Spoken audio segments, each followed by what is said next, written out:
नमस्कार दोस्तों, स्वागत है आपका हमारे इस नए यूट्यूब चैनल पर। हम आपको बीआरओ से जुड़ी हर अपडेट देते रहेंगे।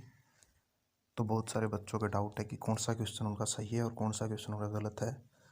तो हमारे अनुसार कुछ क्वेश्चन हमारे पास है और इनमें से भी कुछ गलत है, लेकिन आपको हम सही अपडेट देंगे, तो इसलिए वीडियो को पूरा देखें। तो फर्स्ट क्वेश्चन है, he is grouping of material according to its nature. तो ये तो सभी को पता है कि अगर प्रकृति के अनुसार किसी वस्तु को बांटना है तो उसे हम क्लासिफिकेशन कहेंगे। ठीक है दोस्तों, ये वाला इसका आंसर हो जाएगा। तो नेक्स्ट क्वेश्चन देख लीजिए अब।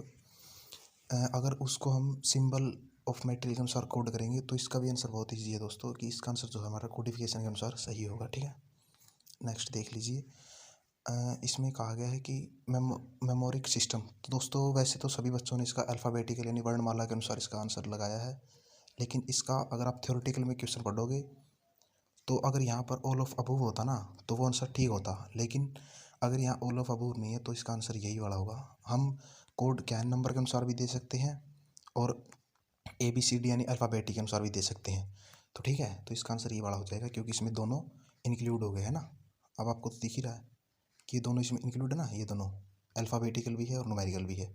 तो हमारे क्वेश्चन के अनुसार इसका आंसर, मैंने तो वैसे अल्फ़ाबेटिकली लगाया, मैं भी एग्ज़ाम दे के आया था, लेकिन इसका आंसर अल्फ़ाबेटिकली न्यूमेरिकल होगा। ठीक है, और ये वाला क्वेश्चन भी बहुत ईजी था, बहुत सारे बच्चों ने इसको भी वैसे भी गलत कर दिया है। इसका आएगा स्टोर कीपर, क्योंकि जो ऑर्गेनाइजेशनल हेड होता है ना स्टोर का, वो स्टोर कीपर ही होता है। ठीक है, और ये भी वैसे भी बहुत आसान था। Maintaining accurate record, promote and all goods receive and issue, यानी जो स्टोर कीपर का जो काम है ना वो क्या है, स्टोर कीपर का जो काम है वही बता रखा है इसमें, कि रिकॉर्ड को मेंटेन करना और सभी सिस्टम के साथ अपने काम को सुचारू करना। और स्टोर कीपर क्या रखता है, तो दोस्तों इसका तो आपको पता ही है, इसका तो आंसर बिन कार्ड हो जाएगा। ठीक है ना, इसका आंसर क्या हो जाएगा, बिन कार्ड। चलो आगे चलते हैं। इसका आंसर होगा हाँ फीफो। देखो इसमें आपको क्वेश्चन में ही दिखाया गया है कि फर्स्ट इशूड में क्या जाएगा, फीफो या फीफो। लीफ और फीफो क्वेश्चन बहुत ज़्यादा इंपॉर्टेंट थे और इसलिए मेरे अनुसार इसको आंसर आपको आता भी होगा। इसका आंसर बहुत सारे बच्चे गलत लगा के आए हैं, ये वाला लगा के आए हैं, लेकिन ये वाला आंसर नहीं होगा। आंसर इसका यही होगा, सेंट्रलाइज्ड। अब मैं आपको इसका एक्सप्लेन करने की कोशिश करूँगा कि सेंटर में जो सेंटर की लोकेशन के अनुसार जो स्टोर स्थित होते हैं जी, ये वे स्टोर होते हैं जिसकी नीड सब विभाग को होती है, सब डिपार्टमेंट को होती है, तो इसलिए सेंटर में लगे होते हैं। तो ठीक है, इसका आंसर ये आएगा सेंट्रलाइज्ड।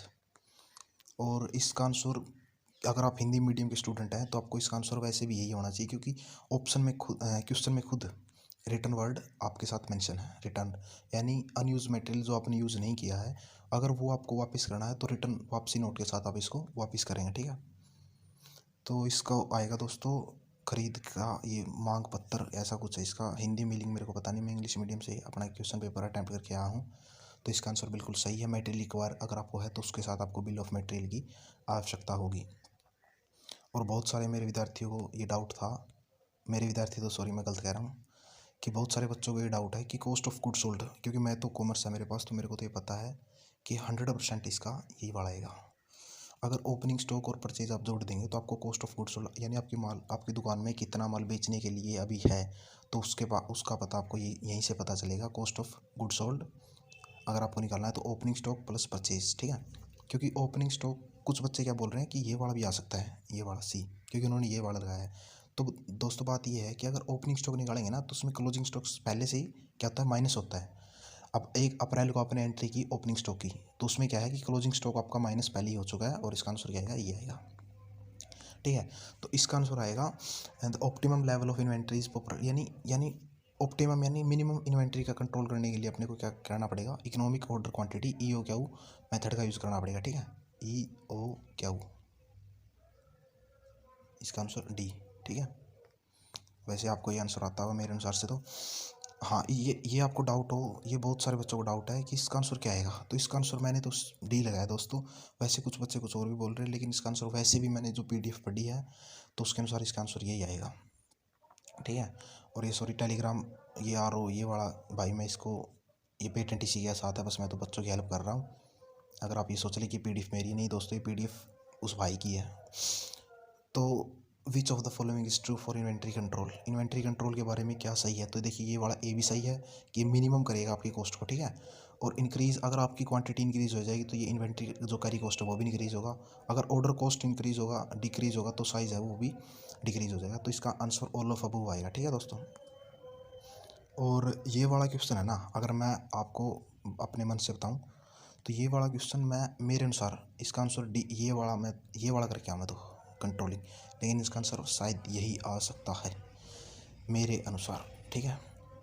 हाँ, ये मैंने ज़रूर गूगल किया है, तो इसका आंसर ये आएगा कि वो है based on the rate of spreads of flame surfacing material shall be considered as the divided into 4 classes where surface is low flame, यानी कम कम आग यानी गैस की बात हो रही है शायद यहाँ पर, तो इसलिए शायद बच्चों ने इसका आंसर सही भी लगाया हो गलत भी लगाया हो, लेकिन इसका आंसर क्लास सेकंड आएगा, ठीक है।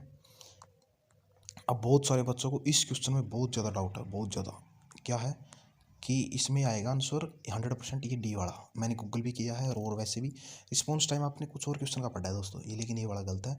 ये वाला आंसर बिल्कुल सही है, क्योंकि इसमें पूछ रखा है कि अलार्म और फायर बजने के बाद जो उसको इन्फॉर्म करना है सुपरवाइज़र को, उसके बीच का जो टाइम है वो ये वाला टाइम कहलाया जाएगा, ठीक है। Activity time, pre evaluation activity time. Response time, आप अगर उस एक्टिविटी में कुछ ऑफिसर से अलग रिस्पॉन्स करेंगे ना मेरे अनुसार, तो इसका आंसर जब रिस्पॉन्स टाइम आएगा, वैसे आप गूगल पे चेक कर सकते हो या फिर हमारे टेलीग्राम ग्रुप को ज्वाइन कर सकते हो, मैं वो आपको इसका आंसर की PDF भेज दूंगा। हाँ दोस्तों, ये वाला मेरा ज़रूर गलत हुआ, मैंने इसका टिम्बर किया था, लेकिन टिम्बर नहीं, इसका ये आएगा कोल्ड स्टोरेज, मैंने इसको गूगल किया है, ठीक है। और ये वाला है, इसमें बहुत सारे बच्चों को डाउट है कि CO2 का जो वो सिलेंडर होता है वो मतलब कितने दिनों के बाद चेंज करना चाहिए। तो मैंने तो दोस्तों वैसे इसके ऑप्शन गलत लगा रखे इस भाई ने। इसके आंसर थे इसके ऑप्शन थे 1, 2, 5 और शायद 10 या फिर 15 था। तो जितना कि गूगल पर मेरे दोस्तों ने इसके बारे में सर्च किया है, तो इसका आंसर शायद 10 आ सकता है, शायद 10 ईयर्स, या फिर इससे ऊपर जो क्वेश्चन होगा वही वाला। हाँ, इसका आंसर बिल्कुल सही है। वाटर, हमें आपको पता है कि 4 तरह की आग होती है, 4 तरह से हम मतलब आग लगे किसी प्रोडक्ट में आग लगती है, ठोस में, गैस में और धातु में या फिर किचन एरिया में। तो अगर हम पानी से किसी आग को बुझा सकते हैं तो वो है ठोस वाली आग। तो वो ठोस वाली आग हमारी क्लास A में है, जो कागज़ या फिर प्लास्टिक से आग लगती है, ठीक है। तो इसका आएगा, क्या था इसका, material, sorry material is issued by the store against, यानी इसका तो बहुत इजी था। मटेरियल, अगर आपको रिक्वेशन यानी सामग्री की अगर आपको मांग, क्या है शायद इसका हिंदी नहीं पता मेरे को, शायद स्वीकृति भी नहीं इसकी हिंदी, वैसे आंसर इसका, सॉरी दोस्तों, इसका ए आएगा, मटेरियल रिक्वेशन, क्योंकि ये मैंने रीड किया हुआ है, ठीक है। इस वाले का देख लीजिए आप, क्या आएगा, are the basic material which have not undergone since the received. इसका आंसर, हाँ, ये रॉ मटेरियल। ये बोल रहा है कि अगर वो माल आपने मंगवाया और अभी तक वो प्रोसेस में चल रहा है, उसका मतलब फाइनल में नहीं हुआ, तो उसका क्या आएगा, रॉ मटेरियल, वो कच्चा माल ही आपका। ईओ क्या हो गया, बिन कार्ड हो गया, ये सब क्या है, क्वांटिटी। और एक था शायद, एक क्वेश्चन था TM, क्या वो ऐसा कुछ था, वो टोटल क्वालिटी उसका आएगा। सॉरी, ये वाला क्वेश्चन उसमें है भी नहीं, तो इसका आंसर क्या आएगा, क्वांटिटी इसका आंसर आएगा, ठीक है। ये वाला क्वेश्चन भी वैसे तो गलत हो सकता है, क्योंकि मैंने अलग अलग यूट्यूब चैनल से स्टडी की थी, तो कुछ भाई इसका आंसर ए बता रहे थे एग्ज़ाम से पहले भी, और लेकिन इसका आंसर जोन की बात हो रही है, तो group of location sharing property, ठीक है, इसका आंसर ये आ सकता है। बाकी BRO के ऊपर डिपेंड करता है। इन्वेंट्री कंट्रोल वालों को लोगों ने हल्का ले लिया, लेकिन ये वाले क्वेश्चन बहुत ज़्यादा डिफिकल्ट भी थे और गलत भी बहुत ज़्यादा के हुए हैं। तो ये बोल रहा है स्टॉक वैल्यू, शायद ये क्वेश्चन तो उसमें था भी नहीं, पता नहीं, मेरे को लग रहा है, तो इसका तो XYZ आएगा, ठीक है। कोडिफिकेशन से इसका आएगा, कोडिफिकेशन वाले का क्या था, हाँ हाँ, मटेरियल मूवमेंट, याद आ गया, बल्कि हिंदी में तो इसको गलत भी दे रखा, आंदोलन बोल रखा है इसको हिंदी में, जैसे कि कैपिटल को बोल रखा था उन्होंने राजधानी। तो जो कॉमर्स के स्टूडेंट हैं उनको तो पता है कैपिटल क्या होती है, पूंजी होती है, तो वैसे ही मूवमेंट यहाँ पर आंदोलन के बजाय जो मेटेरियल का आना जाना मूवमेंट, ठीक है। तो इसका आंसर आपको पता चल गया, बी आएगा। ये तो बहुत इजी है, ये तो वैसे भी बिना पढ़े भी आपको हो जाएगा। अगर आग लगानी है या फिर किसी भी प्रोडक्ट में, तो उसके लिए आपको क्या चाहिए, फ्यूल चाहिए, ईंधन चाहिए, ऑक्सीजन चाहिए, और क्या चाहिए, ऑक्सीजन और वो गर्मी, ईंधन, ऑक्सीजन और गर्मी, ठीक है। आसान था वैसे भी। ये भी बहुत ईजी था। बैलेंस शीट में स्टेटमेंट में आपको क्या क्या चाहिए, all of above capital, liability और एसेट्स भी, ठीक है। और ये भी वैसे आपने पढ़ा होना चाहिए, क्वेश्चन ये बहुत बच्चों का गलत हुआ। इन्वेंट्री आएगा इसका आंसर, ठीक है। Stock verification sheet is also known as inventory sheet.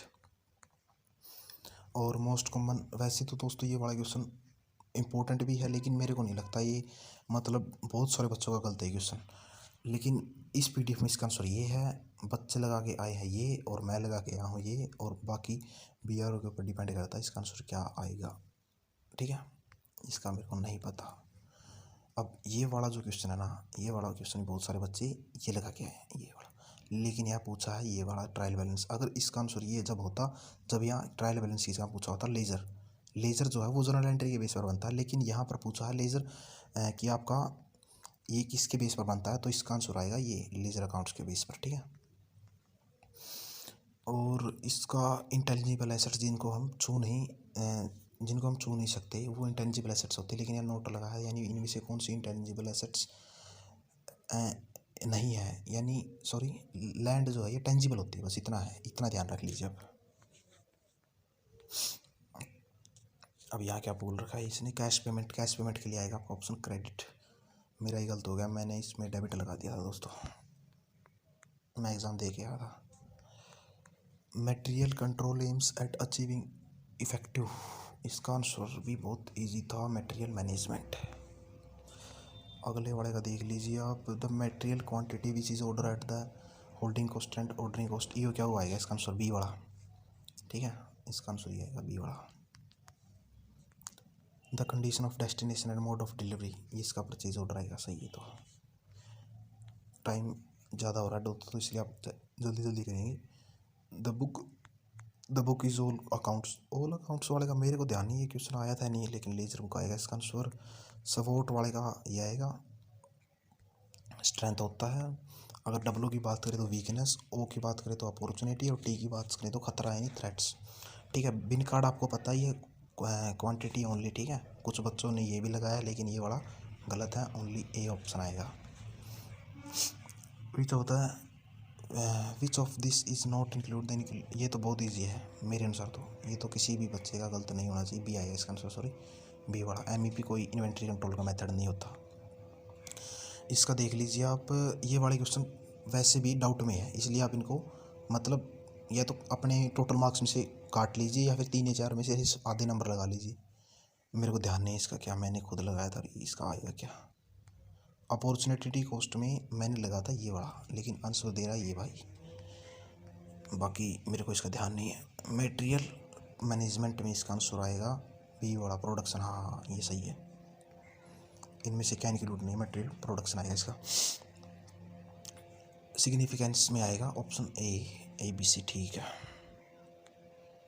इसका आंसर आएगा मटेरियल टाइप, मेरे को इसका ध्यान नहीं है, मैंने इसका सी लगाया था। बी यार मैंने गूगल किया था, बिल्कुल सही, इकोनॉमिकल रिपेयर। इसका भी बहुत सारे बच्चे मिसलेनियस क्वेश्चन लिखे हैं, क्योंकि इसका अगर आप हिंदी पढ़ोगे तो इसमें लिखा है हिंदी में विविध लागत, हाँ। अब इनको लग रहा है कि आपको ये विविध लागत है, लेकिन ये विविध लागत किस चीज़ की है, इनडायरेक्ट मटेरियल कॉस्ट ही तो है ये। इसका मैथ बहुत ही ज़्यादा, लेकिन एक दो गलत हो जाता है बच्चों का। इस वाले का बहुत ज़्यादा डाउट है बच्चों को, बहुत ज़्यादा। अब इसका आंसर आपको क्लियर कर देते हैं। मेरे अनुसार, मेरे जो दोस्तों ने लगाया है कि यहाँ जो पूछ रखा है यूनिट ऑफ सीमेंट बैग्स, यहाँ यूनिट का मतलब केजी से होगा दोस्तों, पहली बात तो। अगर बहुत सारे बच्चे इसको ये लगा के आए नंबर, लेकिन यह नंबर मेरे अनुसार गलत है, क्योंकि जो बीआरओ में जो बैग सीमेंट्स के आते हैं वो ज़रूरी नहीं है कि वो 50 किलो की आए, 60 किलो की आए, भी उनको नंबर के अनुसार आप काउंट कर ले। कुछ बैग्स छोटे भी आते हैं, कुछ बैग्स बड़े भी आते हैं, तो उनकी जो यूनिट्स होगी वो हमेशा केजीज में मापी जाएगी, ठीक है ना। तो आप किसी और को गलत करने के बजाय अपने आप को देखें कि बीआरओ, अब मेरे अनुसार तो इसका आंसर केजी आएगा, ठीक है। ये वैसे इसका आंसर 4 आएगा, डिग्री पूछ रखी थी इसने। और ये वाला क्वेश्चन जो है ना, बहुत बच्चों ने गलत किया, बहुत ज़्यादा। अगर आप 22/7 को कैलकुलेटर में काटेंगे ना, तो इसका जो आंसर है वो ये वाला निकलेगा, ये वाला। ये बाद में रिपीट करना स्टार्ट कर देगा 3 पॉइंट कुछ के बाद, आगे क्या है रिपीट करना स्टार्ट कर देगा ये। लेकिन इस भाई ने आंसर गलत लगाया, ये वाला इसका आंसर होगा। अगर आप यकीन नहीं कर रहे हैं तो आप हमारे टेलीग्राम ग्रुप से इसका स्क्रीनशॉट ले सकते हैं, या फिर आप खुद भी इसको क्या करें, कैलकुलेटर में डाल लें, आपको पता चल जाएगा 22/7 का आंसर क्या आएगा, ठीक है। इसको आप हिंदी में देखोगे तो ये बहुत ईजी समभुज कुछ आएगा इसका आंसर। ये इसको अगर मैं सोल्व करके दिखाऊं तो ये वाला वृत्त है कोई, इसकी त्रिज्या 5 सेंटीमीटर की है। इसका फॉर्मूला लगेगा, इसका फॉर्मूला है 2πr, और इसके अनुसार इसका आंसर आएगा 220/7। इसको काटोगे तो शायद 3 ये वाला कुछ आएगा मेरे अनुसार। अब बात करते हैं ये बड़ा हेमिस्फेयर, ये भी सही है दोस्तों। अर्धगोलाकार, अर्धगोलाकार प्लस शंकु, ठीक है। हाँ, ये इन्फिनिटी नहीं आएगा इसका, इसका आएगा 0। किसी भी काम को घटने की जो पॉसिबिलिटी होती है वो 0 होती है, ठीक है। बहुत सारे बच्चे इसको गलत करके आए हैं। ये वाला क्वेश्चन मेरा बहुत ज़्यादा गलत हो गया यार। मैंने इसका आंसर लगा था ये, लेकिन आएगा ये 100%। ये वाला सोल्व करने का टाइम नहीं, इसलिए इसका आंसर 100% 2 है। ये भी सही है।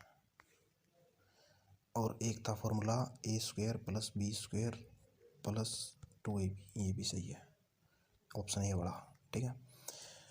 तो दोस्तों अगर आपको और भी अपडेट चाहिए तो हमारे इस चैनल को सब्सक्राइब कर लें, हम आपको और भी ज़्यादा इससे अपडेट देते रहेंगे। और टेलीग्राम ग्रुप से ज्वाइन कर लें, हमारी पहली वीडियो है चैनल की, ठीक है। नमस्कार दोस्तों, जय हिंद।